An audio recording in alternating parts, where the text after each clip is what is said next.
Hello, everyone. My name is Toby Zallman, and I am very happy to be here with Pivot Project's event and to be able to share my artwork with you.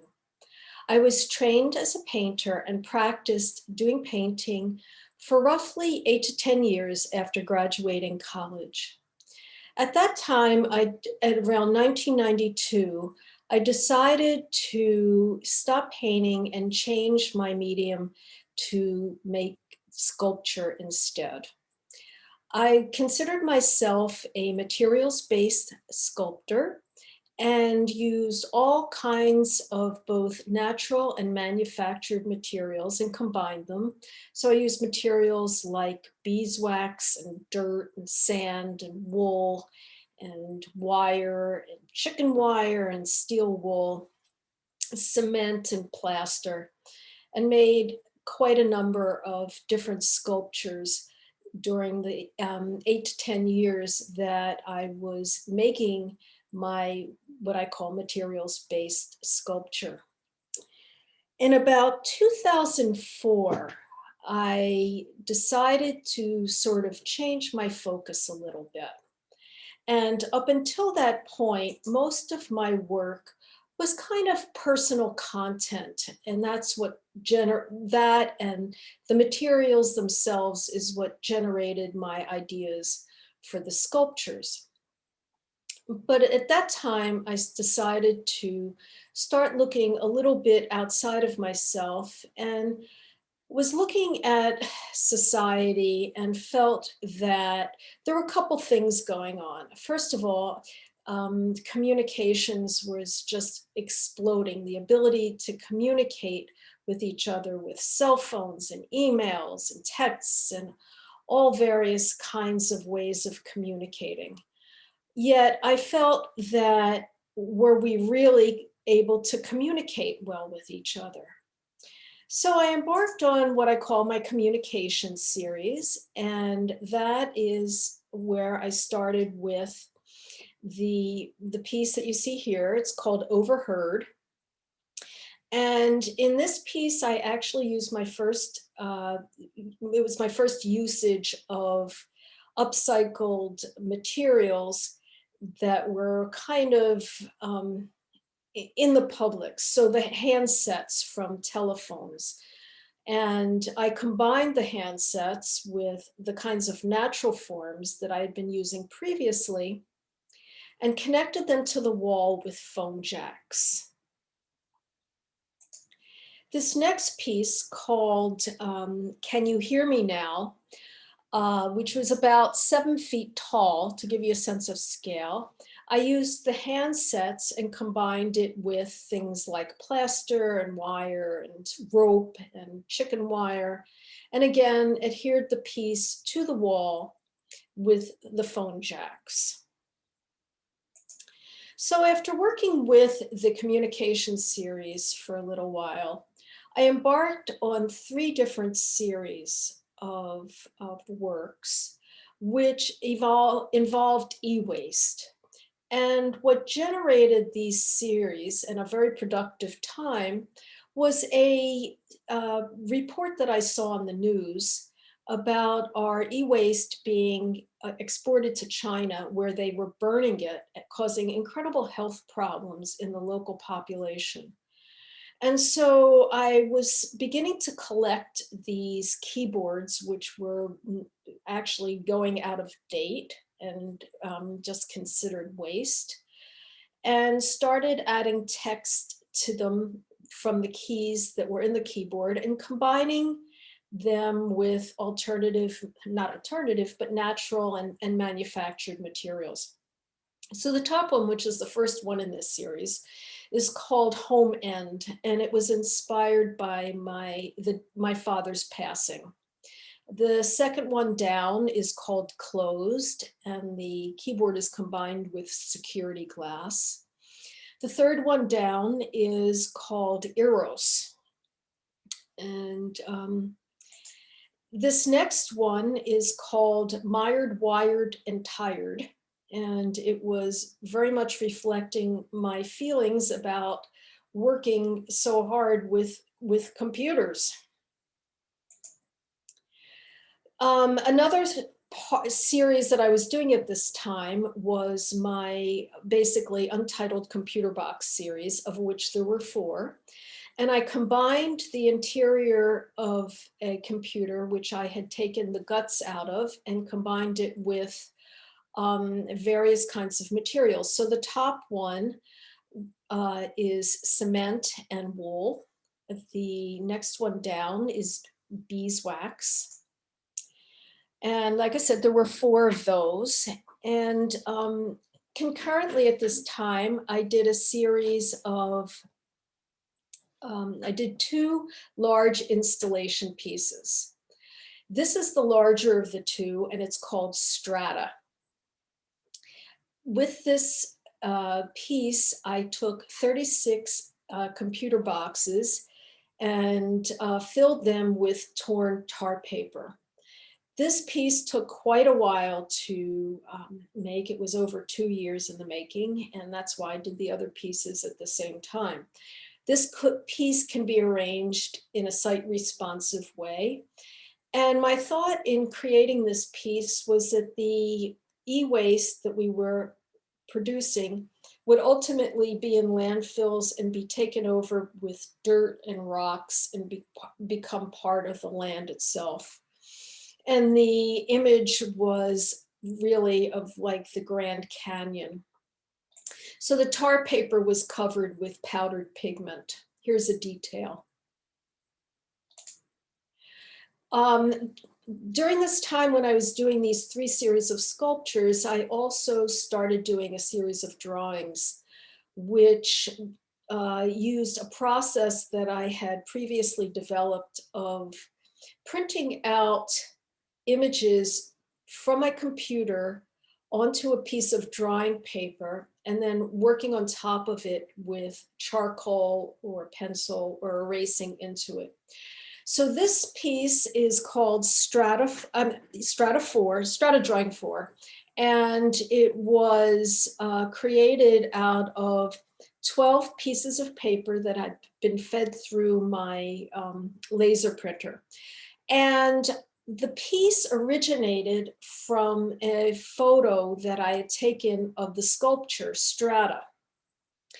And this was a process that I started using ongoing, where I would take a photo of my sculpture and then work on it and manipulate it on the computer and combine it with other images and then output it and draw on top of it. So it was a great way of working in both an analog and a digital fashion.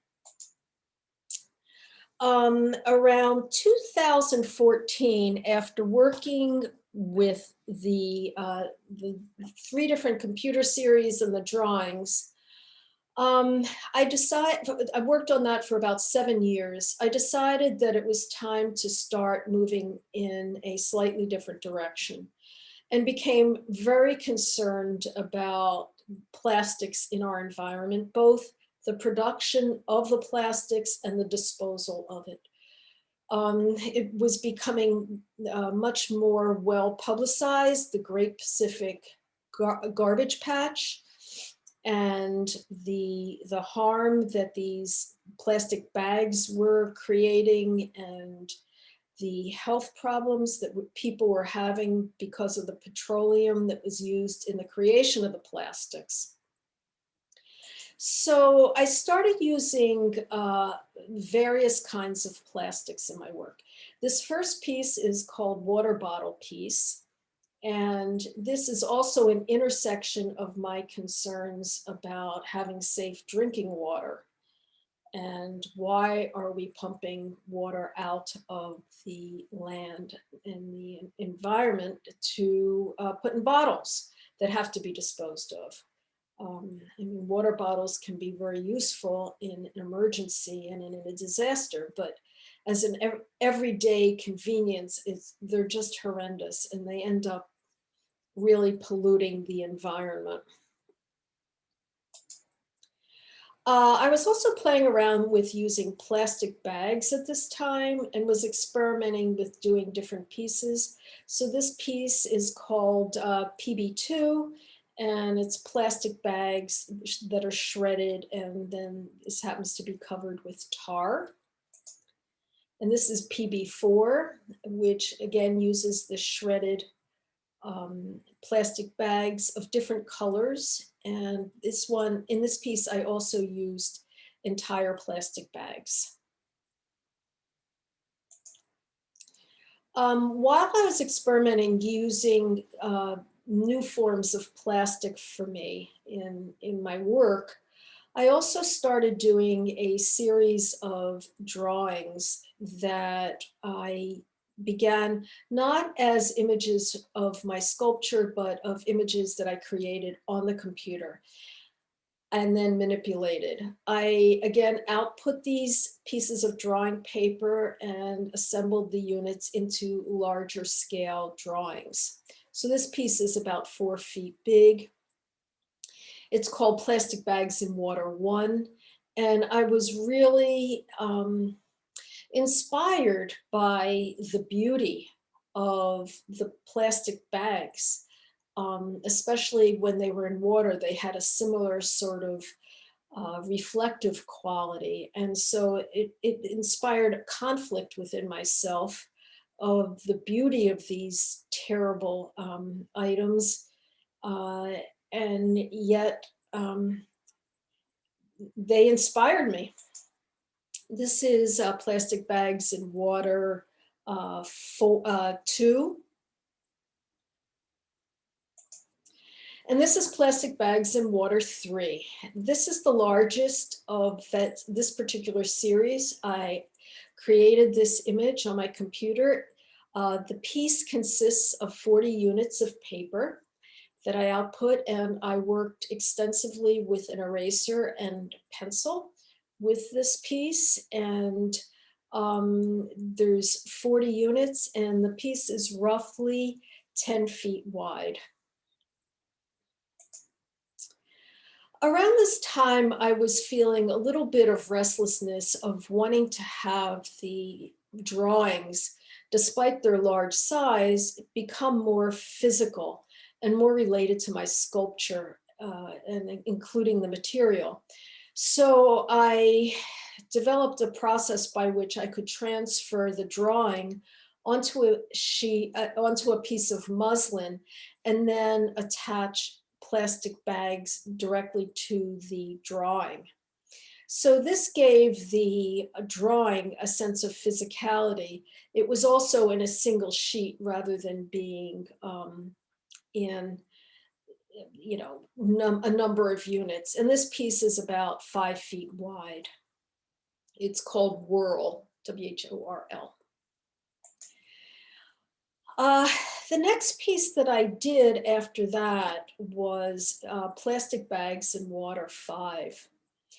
And this piece was a piece that I wanted to do where I literally combined my sculpture and my drawing. So the piece started out as this drawing that I was manipulating an image on the computer. Then I output it on a large format printer on a piece of muslin rather than doing a transfer, and tacked that to the wall. And the piece evolved organically.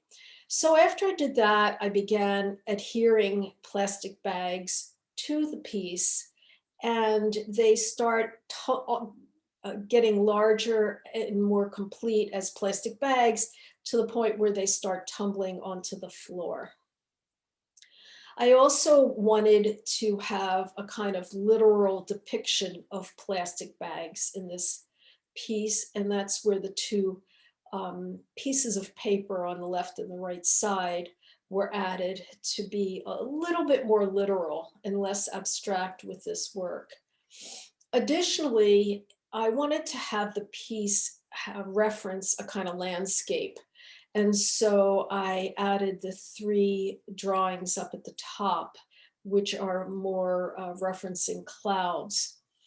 And finally, I added the sculptural element down at the bottom, which is a steel wire armature covered with plastic bags.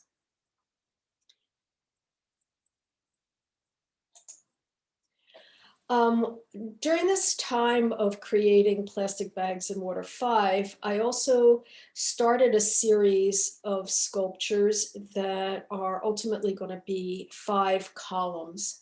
This is the first 2, and I call this series Complicit. And I call it Complicit because they are made entirely out of my own household's trash, plastic trash that I collected. And the first one is Complicit 6 months. The second one is Complicit 8 months. And the idea of this piece was to have each of the columns take longer for me to create as I reduce my own plastic waste. But it really, really brought home to me how much I personally am contributing to this plastic mess, despite my awareness. And about 3 years ago, while I was creating these other pieces, I started a installation piece, and this is actually in progress installation. It's not done yet. And it's a piece that is made entirely out of plastic packaging. And it's made out of plastic bags and plastic cleaner bags and plastic mailing envelopes. And I became very concerned about the decimation of the coral reefs and the bleaching of them and then them dying off, and how the plastics that are contributing to climate change are causing the oceans to become warmer and are causing the death of these coral reefs. So I started doing this piece, and it was actually for quite a while very brightly colored, but decided not too long ago that really the piece needed to be white to reference the bleaching. And my interest in coral forms caused me to start embarking on making smaller scale individual coral pieces. Whether they actually look like any particular coral or not is immaterial, but this is the way that I think of them. And this piece is made out of plastic bags wrapped around a wire armature, and it's called Coral 1. This piece, which I actually just finished a month or 2 ago, is called Brain Coral. And it is made in a similar fashion of wrapping the wire armature with plastic bags. This particular piece is then covered with kind of transparent, translucent produce bags. This piece is a second water bottle piece, and it's actually kind of an in-progress shot because it's not entirely done yet.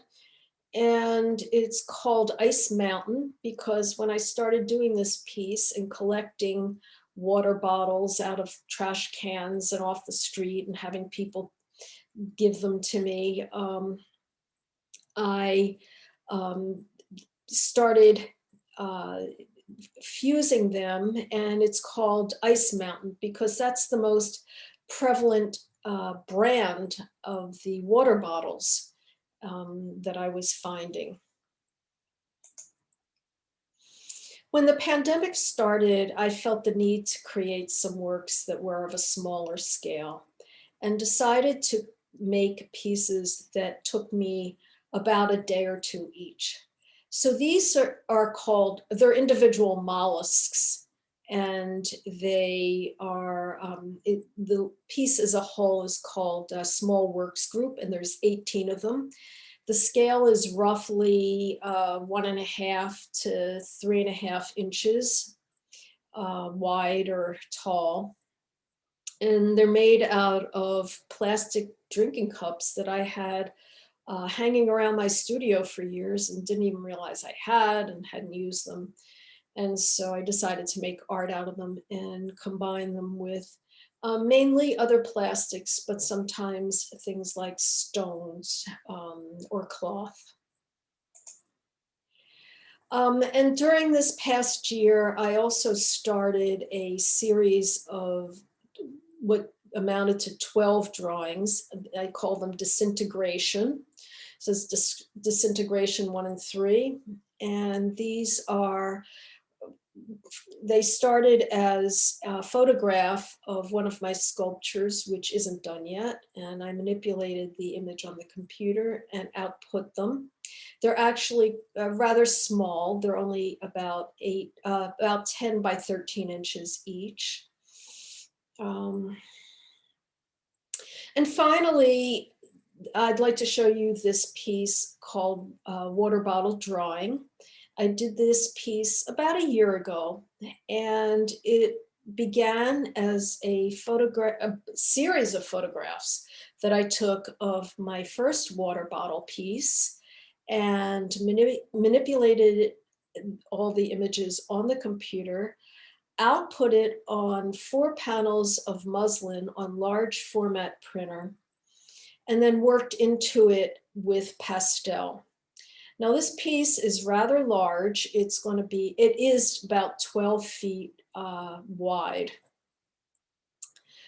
So anyway, I want to thank everyone, and I am available for any questions you might have.